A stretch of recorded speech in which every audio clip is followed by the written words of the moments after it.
nos acompaña Horacio Estriví, él es economista y vamos a estar hablando sobre este tema porque hemos discutido el tema de la economía durante la semana, porque Panamá está teniendo un buen crecimiento económico, señor Horacio, gracias por estar con nosotros, pero ese crecimiento no lo siente la población. ¿Cómo podemos decirle a las personas en la casa un lenguaje más sencillo de que sí, hay un crecimiento económico y en qué nos beneficia como país? Bienvenido, buenos días. Gracias, José Luis. Gracias, Saray, por la invitación. Mira, lo que has dicho es cierto. Y es que tenemos proyectado que la economía va a crecer, eso es un hecho. También es cierto que ese modelo de crecimiento se mencionó hace un momento por parte del ingeniero Blandón, sí requiere una serie de ajustes.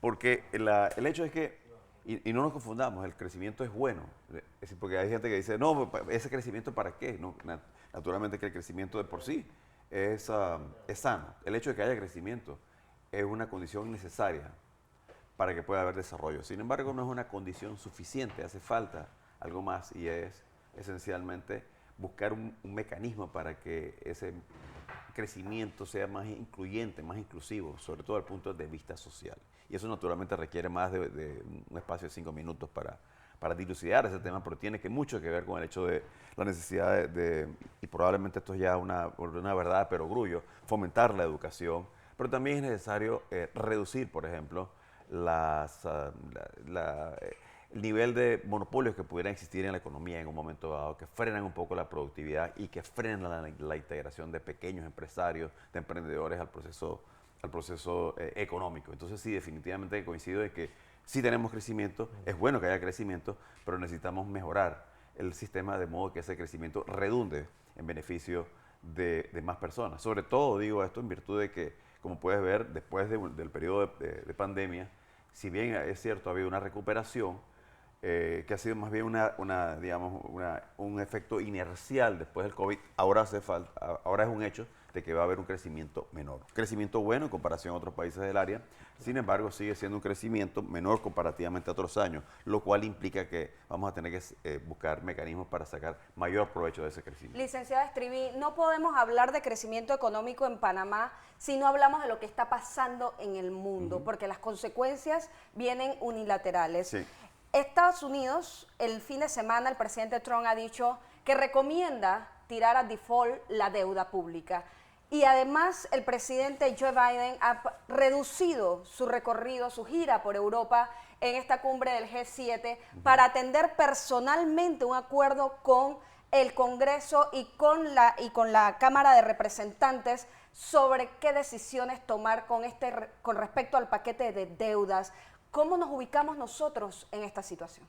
Mira, yo creo que es importante saber el aprendizaje que nos queda después de este proceso de COVID. El problema es que parece que ya se nos está olvidando que eso existió y que existió esa coyuntura. ¿A qué voy? El punto es que Panamá, por su estructura, tradicionalmente ha sido un país que se ha sentido, y creo que equivocadamente, aislado del entorno. En Panamá solamente se habla de Panamá en términos económicos, hay que hacer esto, hay que hacer otro, pero perdimos de vista el hecho de que somos parte naturalmente, de un sistema global económico y que es un sistema global que cada vez es más complejo, que es más tecnológico, que es más volátil, ¿no? En virtud de todas las transformaciones geopolíticas, de la incidencia que eso tiene sobre los mercados energéticos, en virtud del cambio climático, hay una serie de factores que pesan de manera directa sobre nuestra economía. Ha citado casos específicos con respecto a lo que sucede en Estados Unidos. Efectivamente, en campaña, Donald Trump, el expresidente de Estados Unidos, planteó algo que me sorprende que los mercados no hayan tenido otra reacción, pero básicamente lo que está diciendo es que, mira, no necesitamos pagar la deuda, y eso se traduciría en la práctica en una situación de gran debilidad con respecto a las fortalezas del dólar. Naturalmente que esto es una más digamos, de los planteamientos que hace Trump, que los especialistas van a decir, bueno, él lo hizo por razones políticas y en la práctica eso no va a suceder, pero siendo el caso de Donald Trump, a mí ya no me sorprendería absolutamente nada. Y esto naturalmente, aunque todavía es una posibilidad distante de que efectivamente Estados Unidos declare default, eso naturalmente tendría una incidencia no solamente sobre la economía norteamericana, ni solamente sobre el dólar, sino sobre la hegemonía del capitalismo a nivel mundial. ¿Podríamos estar hablando de que nos encontramos ante una posible crisis económica como la del 2008? Sí, en este caso sí, provisto que Donald Trump se cumplen dos condiciones, que Donald Trump llegue a ser presidente de Estados Unidos y que él mantenga esta línea, que a mí me parece que es una línea absolutamente ¿Y qué pasa si suicida. no se llega a un acuerdo con la Cámara de Representantes? Ese es el segundo punto y esto tiene que ver un poco con el llamado techo del déficit y de la deuda, para ser más específico, en Estados Unidos. Igual que en Panamá, las leyes norteamericanas establecen un tope para el nivel de endeudamiento en el que puede incurrir el gobierno norteamericano. Y ese está cerca ya de ese tope y se está cerca de una fecha en donde debe reestructurarse el presupuesto de modo que se pueda cumplir con ese techo. Esto es algo que ha sucedido de forma más o menos repetida durante los últimos 5, 6 o 10 años y siempre se ha llegado a una solución política. Siempre hay este impasse, pero naturalmente en el prefacio de esos acuerdos que se establecen entre el gobierno republicano y el gobierno demócrata, siempre hay este elemento de incertidumbre y de presión y de toma y daca. En realidad lo que hay en el fondo es que los republicanos van a aprovechar esta oportunidad para hacer un poco de presión y reestructurar el presupuesto de Biden por aquello de que se sospecha o los republicanos perciben que este presupuesto de Biden puede ser un presupuesto político y que puede servir para ganar más votos, ¿no?, en el proceso electoral que vive ese país. ¿Qué otras medidas le queda al gobierno de Joe Biden a tomar en este paquete de medidas económicas que hemos visto con las alzas de intereses que nos afectan directamente a nuestro país? Mira, yo creo que el tema más importante ahora es la posibilidad o no de que haya una recesión y de que si la hubiere, qué tan significativa sería o no. Realmente hay una gran división entre dos escuelas de pensamiento con respecto a la situación que se vive. Como ustedes saben, la Reserva Federal ha tenido que venir de manera progresiva aumentando la tasa de interés con el propósito de frenar un poco, contener el crecimiento económico, a su vez con el propósito de contener la inflación. Lo cierto del caso es que lo que está quedando en evidencia es que no era un proceso relativamente fácil ni automático. Es decir, a pesar de que ha habido unas alzas en las tasas de interés durante el año 2022 de casi 5%, bastante marcado y bastante muy rápido ese proceso de subida de tasa, a pesar de eso, todavía persisten algunos visos bastante claros de inflación en Estados Unidos. Entonces, hay dos vertientes de pensamiento que dicen, mira, debemos seguir el curso de seguir subiendo las tasas de interés a pesar de la turbulencia que eso genera en los mercados, como ocurrió recientemente con los bancos regionales, y a pesar de que eso puede traducirse en una recesión a finales del 2024. Hay otra escuela de pensamiento que dice, mira, simple y llanamente vamos a tener que aprender o a reconocer el hecho de que Estados Unidos no va a vivir este año con una inflación de 2%, sino una inflación de 3 o 4%, y que progresivamente debemos ir reduciéndolo, pero que en este momento la prioridad no es la inflación, sino que lo es el mantener el ritmo de crecimiento de la economía norteamericana. Entonces hay un poco dos escuelas de pensamiento y hay un dilema entre sí. Efectivamente debemos aceptar como un hecho que viene una recesión y que puede ser significativa, o que lo que viene es una recesión light, es una recesión leve. Don Horacio, también hay otro problema que no lo podemos dejar de pasar, y es el cambio climático, que también esto afecta a la economía de los países. Por ejemplo, afectaría el sector turismo, para que es una generadora de empleo y de ganancia también. Mira, los escenarios no son alentadores, debo reconocerlo, lo digo con una actitud hasta sombría. Me sorprendió una noticia en estos días de que Yakarta, la capital de Indonesia, se está mudando, literalmente se está mudando, porque literalmente se está hundiendo. Y me pregunta si eso puede ocurrir en Panamá. Eso va a ocurrir en muchos países, y efectivamente el nivel de impactación que eso va a tener sobre nuestra economía, sobre nuestro sector productivo, depende naturalmente de la actividad y del área, ¿no? Pero el hecho es que sí, efectivamente, en Panamá se están ya haciendo cálculos mucho más detallados, más elaborados con respecto a qué ocurriría en la eventualidad altamente probable de que efectivamente en Panamá también ya se están sintiendo los efectos de, por ejemplo, un alza en el nivel de la capa del mar, entre otros factores, el exceso de lluvia en algunos casos, o la falta de lluvia. Todos son factores que van de alguna forma efectivamente a tener un impacto significativo, no solamente sobre nuestra economía, sino sobre la economía a nivel mundial. Licenciada Estriví, Panamá vive un año preelectoral. Dirijámonos un poco hacia esta coyuntura importante. ¿Va a afectar esto directamente en la economía del país? ¿Cómo podría este proceso incidir directamente en el crecimiento que estamos teniendo y la estabilidad bancaria que ya ha dicho el sector que mantenemos? Bueno, siendo honor a mi carrera, te voy a responder sí y no, depende, ¿no? A ver, ¿en qué sentido? A diferencia de lo que se plantea a nivel de la, digamos, del común de la gente que dice, no, esto puede tener un impacto porque puede haber una recesión en la economía. La verdad es que el comportamiento histórico de nuestra economía y su relación con las elecciones no demuestra necesariamente que hay una relación directa de que la economía pierde debilidad. Lo que sí puede ocurrir en alguna medida es que hay una recomposición en algunas actividades le va a ir mejor que otras, quizás efectivamente ante la incertidumbre de quién va a ganar y cuáles van a ser las políticas que adopta, y quizás algunas inversiones se refrenan, pero por otro lado se fomentan otras actividades publicitarias, etcétera, entre otros, ¿no? Ahora bien, por ende, la respuesta es no, yo no creo que haya una afectación directa ni una relación directa entre elecciones como tal y la evolución de nuestra economía en el corto plazo. Pero lo que sí es importante destacar es el hecho de que en primer lugar, Panamá es un país que es reconocido a nivel mundial por la, digamos, solidez de sus procesos electorales, por la continuidad de ellas, porque son elecciones en donde se respeta la alternabilidad del poder. Y eso naturalmente también contribuye significativamente a lograr esa fluidez que acabo de mencionar entre economía y elecciones. Ahora bien, sí hay un elemento determinante, no cabe la menor duda, y es el hecho de que quien gane y